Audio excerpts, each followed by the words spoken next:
Any better that time? All right. You remember we were talking about John Philip Sousa, great march composer around the turn of the century.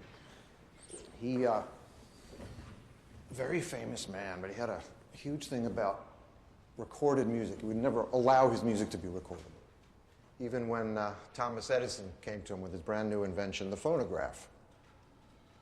But Edison didn't care. He went ahead and did it anyhow. Secretly recorded his marching band in a parade. So I guess makes it the very first bootleg. So what do you think about that? Do you think Sousa was right?